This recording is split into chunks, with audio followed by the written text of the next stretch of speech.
Voilà, donc ce matin c'est atelier partition, en attendant que les températures chauffent un petit peu. Là en ce moment on a un beau début de semaine avec du 13-15 degrés l'après-midi et on nous annonce 17 ou 18 degrés là cet après-midi.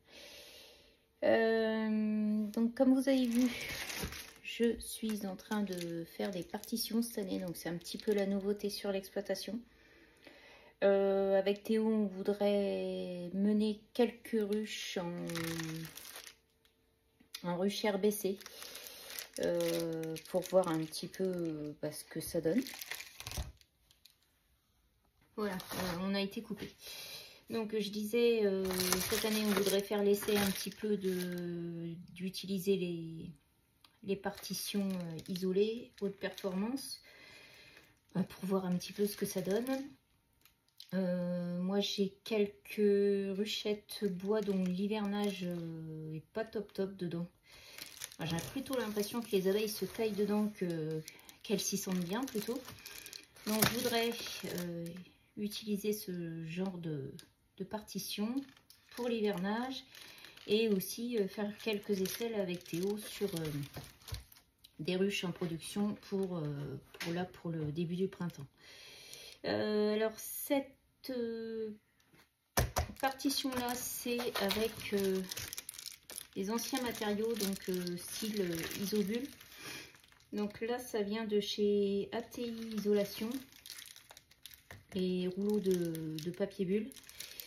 Le scotch aussi vient de chez eux. Donc on a utilisé ça cet hiver, et puis là fin d'hiver, Damien Méry donc suit les travaux de Marc Guillemin en matière d'isolation de ruche. Donc il a sorti, Damien Méry, un nouveau matériau qui est beaucoup plus fin et très résistant. Beaucoup plus résistant que l'isobule. Celui-ci, il faut bien faire attention en le manipulant avec le lève-cave, tout ça. Et donc le nouveau matériau est proposé donc par Damien Méry, et que vous pouvez suivre sur les réseaux sociaux sur Bevolution X si vous voulez avoir des renseignements sur les partitions isolées haute performance. Voilà. Moi je ne vais pas trop rentrer dans le détail là-dessus parce que ça risque d'être un petit peu long. Moi le but cette année c'est vraiment le bien-être des abeilles. Donc éviter qu'elles se caillent dans mes ruchettes en bois ou dans d'autres ruches. Et essayer de développer des essaims, des petits essaims au début, les aider à bien démarrer et qu'ils soient bien isolés. Voilà, qu'ils ne perdent pas leur temps à chauffer et à s'épuiser pour pouvoir faire vivre la colonie. Donc voilà pour ça. Donc partition isolante ce matin, et cet après-midi je pense qu'on va se rendre au rucher, justement mon rucher de ruchettes en bois qu'on a déplacé il y a 2 jours pour les transvaser certainement cet après-midi dans des ruches. Les transvaser parce que je voudrais les mettre justement entre 2 partitions, histoire qu'ils se développent un petit peu mieux en ce début de printemps, qu'ils soient un petit peu moins à l'humidité dans mes ruchettes en bois. Parce que je fais 2 types d'essaims, des essaims dans des ruchettes en polystyrène haute densité, et une deuxième partie des essaims qui sont dans des ruchettes en bois que j'ai acheté déjà il y a très longtemps. Oh, ça devait être mes toutes premières ruchettes, donc elles ont au moins 20 ou 25 ans, donc voilà. Et donc le développement des essaims avec les mêmes reines, même âge, même lignée, c'est pas aussi beau dans les ruchettes en bois que dans les ruchettes isolées en polystyrène haute densité. Donc je voudrais les aider un petit peu à moins se cailler en ce début de printemps et les transvaser justement dans des ruches et les partitionner justement entre ces 2 partitions. Et donc, je vous invite à nous rejoindre cet après-midi, à voir tout ça en images. À tout bientôt. Alors, changement de programme cet après-midi. On devait aller transvaser des essaims et au final, on ne l'a pas fait, on a changé de programme. On a décidé d'aller retourner sur un rucher où on trouvait ce rucher-là pas trop beau en sortie d'hiver. Donc du coup, on a profité qu'on avait des partitions pour partitionner des colonies qui sont un peu trop petites à mon goût.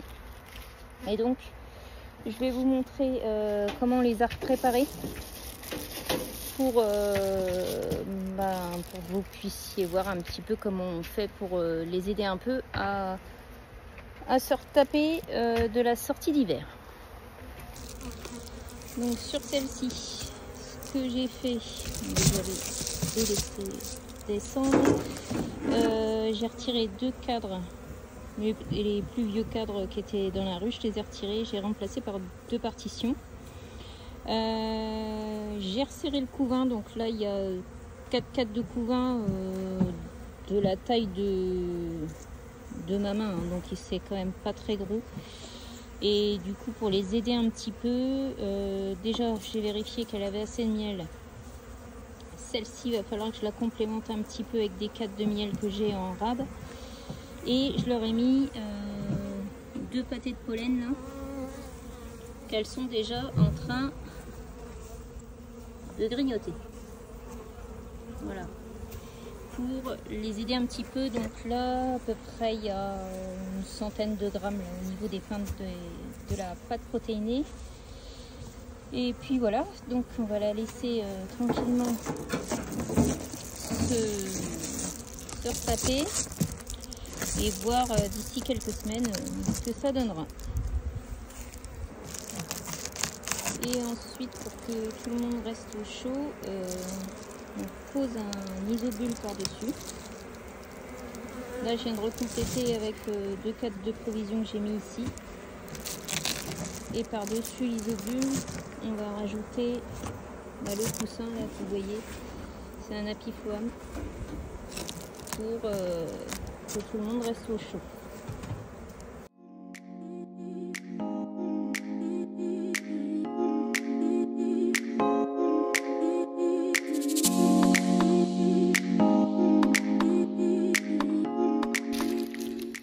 Voilà, alors je voulais conclure cette vidéo pour ce qui est donc des partitions, comme je vous disais. Donc vous pouvez suivre Damien Méry sur les réseaux sociaux et aussi vous documenter avec le livre de la ruche basse consommation qui a été rédigé par Damien Méry, Marc Guillemin et Jean Riondet. Voilà.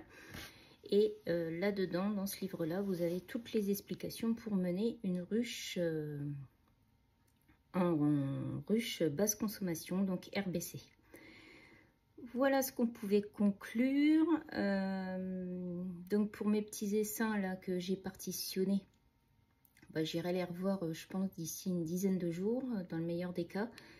Là, la fin de la semaine jusque lundi, on nous annonce des bonnes températures, donc on va continuer